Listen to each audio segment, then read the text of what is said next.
একদম সামনে থেকে যারা আহত হয়েছে, পঙ্গু হয়েছে, চোখ হারিয়েছে, তাদের উপর পুলিশের যে এখনো কি পরিমাণ ক্ষোভ রয়েছে। পুলিশ সংস্কারের কথা কতবার বলে, পুলিশ নাকি সংস্কার করা হয়েছে। এই ঘটনায় পুলিশ যে আচরণ করেছে তার জন্য তাদেরকে ক্ষমা চাইতে হবে। বাংলাদেশের সবচেয়ে গুরুত্বপূর্ণ যে স্থাপনাগুলো, সেগুলোতে বিশেষ করে যেগুলোকে কেপিআই বলি আমরা, সেগুলোতে কিভাবে আসলে স্যাবোটেজের মাধ্যমে আপনারা একটু খেয়াল করলে দেখবেন প্রত্যেকটা ঘটনার মধ্যে একটা কমন প্যাটার্ন রয়েছে। প্রত্যেকটা খুবই অর্থনৈতিকভাবে সিগনিফিক্যান্ট জায়গা, এবং যে কেপিআই জায়গাগুলোর নিরাপত্তা নিশ্চিত করা রাষ্ট্রের দায়িত্ব, সেই জায়গাগুলোতেই সবচেয়ে একদম নিরাপত্তাহীন অবস্থায় সেই জায়গাগুলোতে আগুন ধরানো হয়েছে।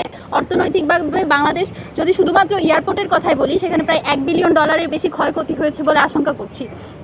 তারপরে আমরা দেখতে পেয়েছি যে দেশের এই অবস্থার মধ্যেও যে জুলাই সনদ আমাদের বহুল কাঙ্ক্ষিত, সেই জুলাই সনদ নিয়ে আসলে আমরা তো অনেকবার অনেক কথাই বলেছি।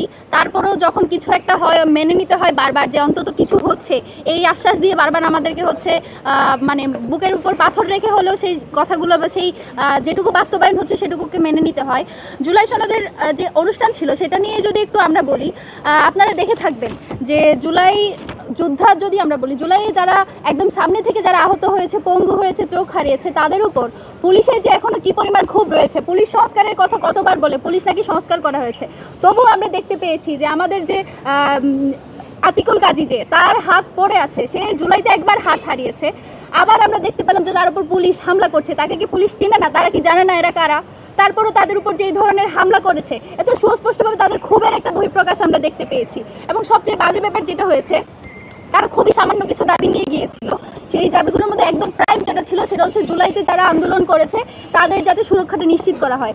আমাদের বলতে আসলে লজ্জা করে, ঐক্যমত্য কমিশনে প্রায় 30টার মতো হয়তো দল যারা এই ঐক্যমত্য কমিশনে আছে, সেই 30টা দলের কারোরই একবারও মনে হলো না যে এই জুলাই যোদ্ধা যারা রয়েছে তাদের সুরক্ষাটা নিশ্চিত করা জরুরি, তাদের দায় মুক্তির যে ব্যাপারটা সেটা মাথায় আনা জরুরি।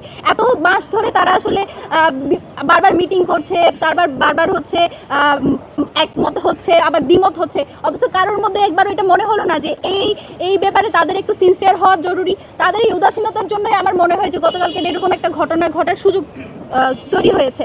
আর সবচেয়ে খারাপ লাগার ব্যাপার যেটা, আমাদের যারা জুলাই যোদ্ধা রয়েছে, আমি তাদেরকেও একটু রিকোয়েস্ট করব যে আপনারা যখন এই ধরনের কোনো একটা ইনিশিয়েটিভ নেবেন, আপনাদের উচিত যে আপনার যত স্টেক হোল্ডার আছে তাদের সাথে পরামর্শ করা। কারণ দেখতে পেয়েছি এখানে বাইরের লোক ঢুকেছে, সেটা তো স্পষ্ট।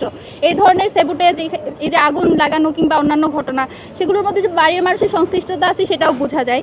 তো আমি যেটা বলতে চাই, এই ঘটনায় পুলিশ যে আচরণ করেছে তার জন্য তাদেরকে ক্ষমা চাইতে হবে। এবং সবচেয়ে খারাপ যেটা হয়েছে, এই ঘটনায় 4টা মামলা হয়েছে। সেই 4টা মামলায় 900 জন মতো অজ্ঞাত হিসেবে আসামি করা হয়েছে।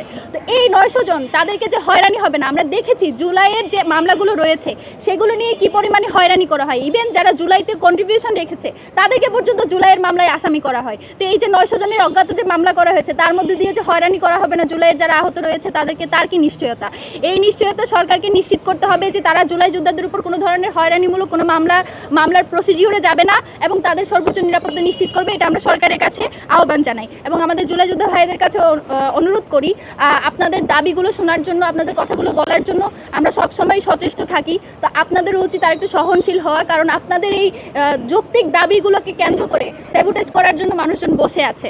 আপনাদেরকে বিতর্কিত করার জন্য আওয়ামী লীগ থেকে শুরু করে দেশ বিরোধী যারা আছে সবাই বসে আছে। সেই ব্যাপারে আপনাদের আরেকটু সচেতন হওয়া জরুরি।